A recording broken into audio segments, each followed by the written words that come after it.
Hi, this is Andrew Sears again, and this is the next session of the free COVID-19 course for nonprofits and ministries. And one of the most critical things for nonprofits and ministries to do is to make the shift from panic mode and crisis mode into proactive planning mode. So what I'm going to do in this session is I'm going to go over 5 tools that you can use for your organization to help you kind of get a grip and to get a strategy in how to respond to COVID-19. So the first one is probably the most common that most people in nonprofits are familiar with, doing SWOT analysis. But I think it can be particularly helpful to do SWOT analysis in light of the COVID-19 crisis. So what are your strengths that can be particularly helpful in the crisis? What are your weaknesses that will be stressed in the crisis? And the top half is focused on the internal aspects of your organization. And then the bottom is the external factors. So this is COVID, what it's doing. So what are the opportunities for your organization to serve others in the crisis and to sustain your organization? And then what are the threats to your organizations and those you serve in the crisis? So I'm going to just show an example of how we did this for City Vision University and how some of that actually brought us to doing this course. So our strengths were very tech savvy. We have quick speed to innovation. We have a very wide network. We're an online only institution. We have extensive experience in nonprofit and ministry management. And a lot of our students are in nonprofits and ministries that can respond to COVID-19. Weaknesses, we have very limited cash. Our staff are already stretched thin.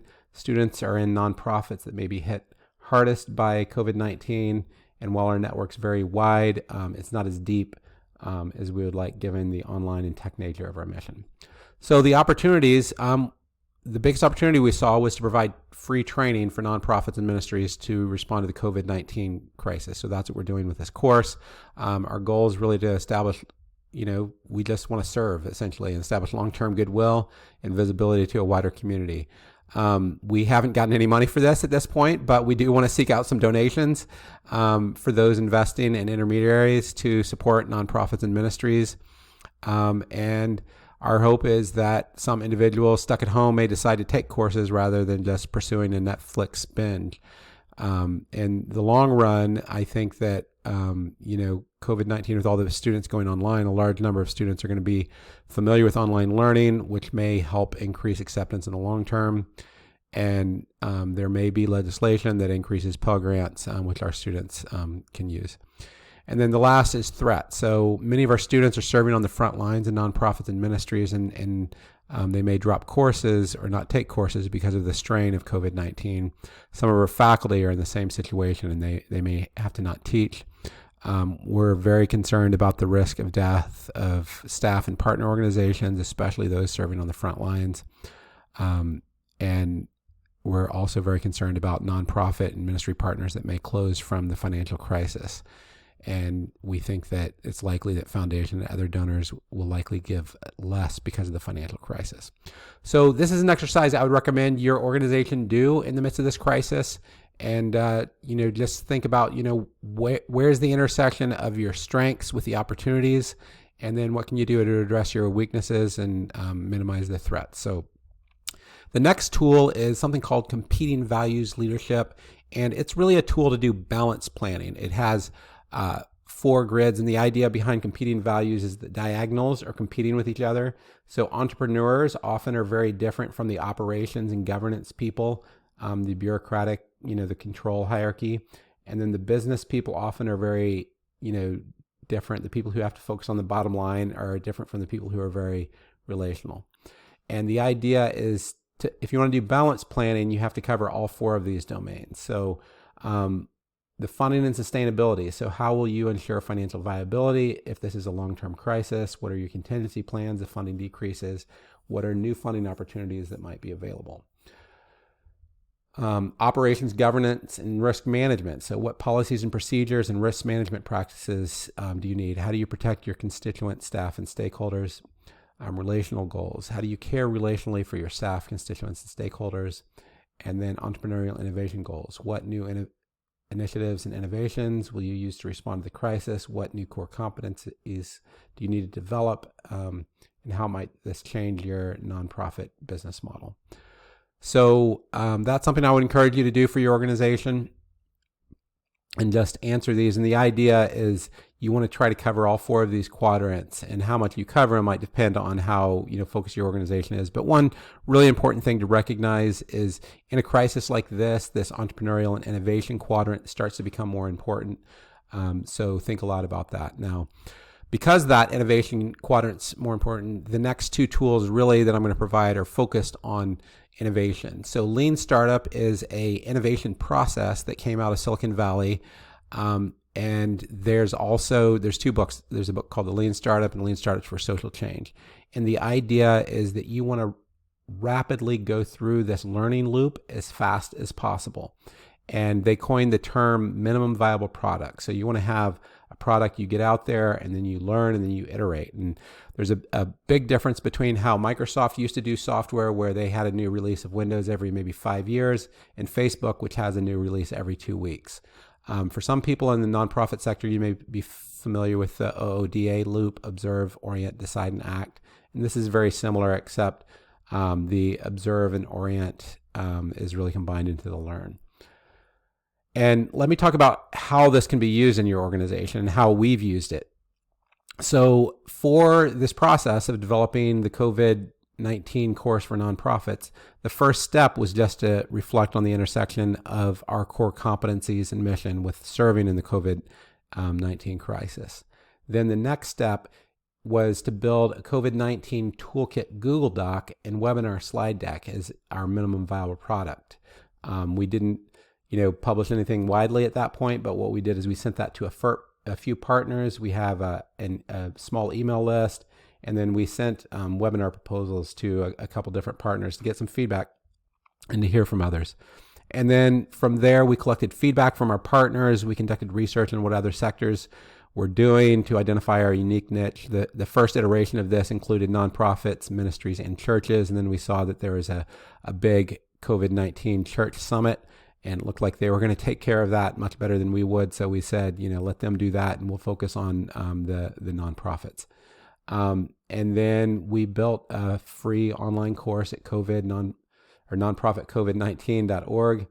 And then we're beginning webinars and sending out mass email to get additional feedback and partners. And the idea is this course isn't going to be just one and done. I expect that we're going to be changing that all the time. And there may be other things we move from this course into. So we'll have to see. One thing that we're really thinking about is the first iteration of this course is primarily done by myself with a few other key people. But we want to possibly open it up like a massive conference where we could have a lot of people do presenting into the course for different sections, especially fundraising and things like that. So the next tool is a tool called Business Model Canvas. And this also came out of Silicon Valley. And the idea was to create a one-page business plan. And it's really different from a typical business plan in that it's designed so that you can rapidly iterate your business model as you learn different things. So you have different components: your customers, your value proposition, your customer relationships, and all these components. And for most nonprofits, the way this is going to work is you'll have different segments: your donors, your clients. But I've focused our response really on the COVID-19. So I'll show you how I did that in the next slide. So this is the slide that I did for ourselves for this course, actually. And I said, our value proposition is we're going to train organizations to adjust to a remote work environment for webinars, and we're going to provide additional webinars and other topics that are going to relate to the course. So, and for the COVID-19 course, we're training organizations to respond effectively to the COVID-19 crisis. And we're going to have different components: adjusting to remote work, serving the homeless and high risk, a planning toolkit, which is this webinar, fundraising, and risk management.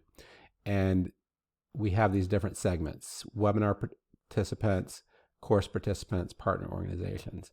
And with that, we're going to have different channels. We have, email lists, partner email lists, webinars, YouTube, Udemy, search engine, social media. And then this item 4 is how do you manage the relationship? So webinar participants, we'll add them to an email list when possible. Course participants, add them to an email list. And we're also going to have a Google group discussion list. partner organizations, we're doing personal email and phone calls to establish those partnerships. And revenue, at this point, we haven't identified any revenue. We're doing this as if you build it, they will come. And honestly, we'd do this if we don't get funding. But we believe that, if you provide a good service, then people will eventually fund it. And we expect to have, tens of thousands of students, hopefully, for this webinar, or not webinar, for the course. Last year, we launched some free courses and had close to 10,000 students. We think we can do a lot more than that for this. And, the activities, we're emailing a lot of people, conducting webinars, developing the course, researching the course, contacting others, key resources, and then we're identifying partners that we'd like to work with. So there's some that we've already identified as confirmed partners, and then others that we're moving, and these might be a partner for a webinar. They might be, we're also trying to get presenters for our course. And then the cost right now is just my time and our COO's time who's working on this, and the website and email list. So I would recommend, as you think of new initiatives, you can use this as a tool just to think about, what are all the questions you need to answer about the initiative. And if you want to learn more about this, there's a free course in Udacity that is fantastic. It's by the guy who actually is kind of the godfather of all these, both the lean startup and the business model canvas. And then there's some other tools that you can use for this. So the last tool is one that's a little bit more complex. Many people have heard of Marshall McLuhan. He coined the term, the medium is the message. And what he does is he looks at whenever you change mediums, what happens. And this is very applicable right now because all our activities are changing medium. A lot of them were in person, and now we're going to put them in a different environment. So what you can do is you could say, let's take church online, or small groups online, or classes online, or doing an offering or a conference online. And you have these different dimensions. And what you want to do is you want to emphasize and invest in the questions that talk about what's enhanced or retrieved, and you want to guard against what's flipped into. So let me just use a concrete example. So a lot of conferences are moving from conferences to digital-only conferences. So going through McClellan's 4 questions. So what does the medium enhance? One of the best things about digital-only conferences is it amplifies asynchronous recording. It amplifies recording, and you can have an asynchronous audience. Often your reach will be much wider, and you also can have a much larger number of workshops because you're not going to be limited by space. What does the medium make obsolete? It's going to reduce the social interactions. A lot of people go to conferences. Half the reason why they go or more is the social interactions. It's going to limit the interactive discussions, and it's probably going to limit the length of the conference. What does the medium retrieve? So that's basically something that was obsoleted. The idea of maybe sharing publications outside of academia. Academia is pretty used to sharing publications, but what this does is if you're providing a lot of workshops and record them online, it becomes more similar to that. And then what does the medium reverse or flip into and push to extremes? This is the thing you want to avoid. Basically, relational depth and shared sense of community can be lost. So that's what you want to fight against. So additional resources for planning. We have our free course playlist on YouTube. The 2 courses to look at on our playlist from City Vision University are social entrepreneurship and strategic management. If you're interested in our degrees, you can find information on that. And if you're watching this on YouTube, you can go to nonprofitcovid19.org and get the full course. So please share this with your friends if you find this useful, and share these resources. There's also going to be a PowerPoint available that you can use, these templates that I provided. So I'll be sure to link to that in this lesson in the course.